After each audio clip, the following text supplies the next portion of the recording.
ಬೆಂಗಳೂರಿಗೆ ಬಂದಿದ್ರು. ಅವರು ಬೆಳಿಗ್ಗೆ ನೀವು ಮಾತಾಡಿದಾಗ ಕ್ಯಾಶುವಲ್ ಆಗಿ ಬಂದಿರೋ PCC ಪ್ರೆಸಿಡೆಂಟ್ ಕೂಡ ಮಾತಾಡಿದ್ದಾರೆ. ಅವ್ರನ್ನ ಭೇಟಿ ಹಾಕಿನಿ ಅಂತ ಹೇಳಿದ್ರಿ ಸರ್, ಭೇಟಿ ಆಗಿದ್ದೀರಾ?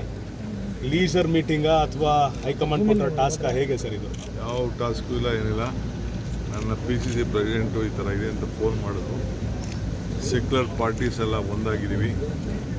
ನಾವು BJD ಅವರು ಇಬ್ಬರು ಸೇರಿ ಒಂದು ಇಂಡಿಪೆಂಡೆಂಟ್ ಕ್ಯಾಂಡಿಡೇಟು ಬಟ್ ಡಾಕ್ಟ್ರು ಅವ್ರಿಗೆ ಹಾಕಿದ್ದೀವಿ ಅಂತ ಅವರು ನನಗೆ ತಿಳಿಸಿದ್ರು.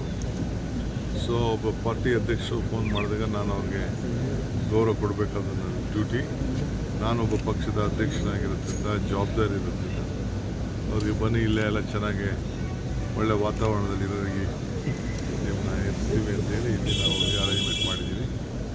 ಸೊ ಎಲ್ಲ ಭಾಳ ಖುಷಿಯಾಗಿದ್ದಾರೆ. ಎಲ್ಲರೂ ಮಾತಾಡಿದೆ, ಎಲ್ಲ ಹೊಸಬ್ರೆಲ್ಲ ಇದ್ದಾರೆ, ಅವರಿಗೆಲ್ಲ ಒಂದಷ್ಟು ಪಾಠೆಲ್ಲ ಹೇಳಿದ್ದೀನಿ.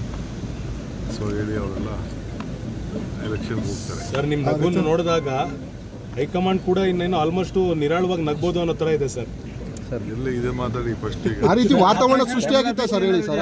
ಆ ಥರದ ವಾತಾವರಣ ಸೃಷ್ಟಿ ಹೌದು, ಆಪರೇಷನ್ ಕಮಲ ಮಾಡಲಿಕ್ಕೆ ನಮ್ಮ ಅವ್ರ ಮೇಲೆಲ್ಲ ಭಾಳ ಒತ್ತಡ ಮಾಡಿ ಅವ್ರಿಗೆ ದೊಡ್ಡ ದೊಡ್ಡ ಆಫರ್ಗಳೆಲ್ಲ ಕೊಡ್ತಾ ಇದ್ದಾರೆ. ಸೊ ಎಲ್ಲರ ಮೇಲೂ ಭಾಳ ಒತ್ತಡ ಇದೆ, ಏನಾದ್ರು ಮಾಡಿ ರಾಜ್ಯಸಭಾ ಸೀಟ್ನ ಗೆಲ್ಲಬೇಕು ಅಂತ. ಅಲಯನ್ಸ್ ಪಾರ್ಟಿ, ಕಮ್ಯುನಿಸ್ಟ್ ಅವರು, BJD ಅವರು, ಕಾಂಗ್ರೆಸ್ ಅವರು 3 ಜನ ಸೇರಿ ಒಗ್ಗಟ್ಟಿನ ಕ್ಯಾಂಡಿಡೇಟನ್ನು ಹಾಕಿದ್ದಾರೆ. ಸೊ ಅದಕ್ಕೆ ಇದು ಮೊದಲನೇ ಹಂತ.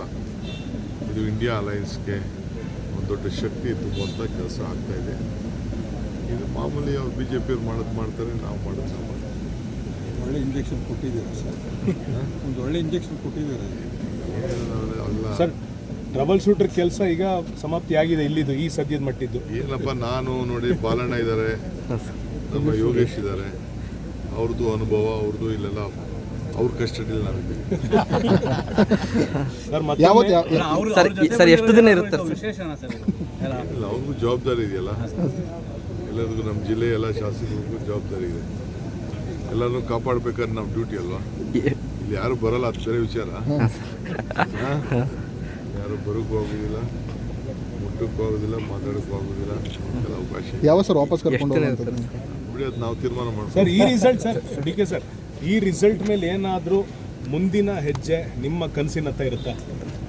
ನಾನು ಯಾಕ್ರಿ ಕನಸು ಕಾಣಲಿ? ನನ್ನ ಕನಸಲ್ಲಿ ಎಲ್ಲಿ ಶ್ರಮ ಇದೆಯೋ ಅಲ್ಲಿ ಫಲ ಇದೆ.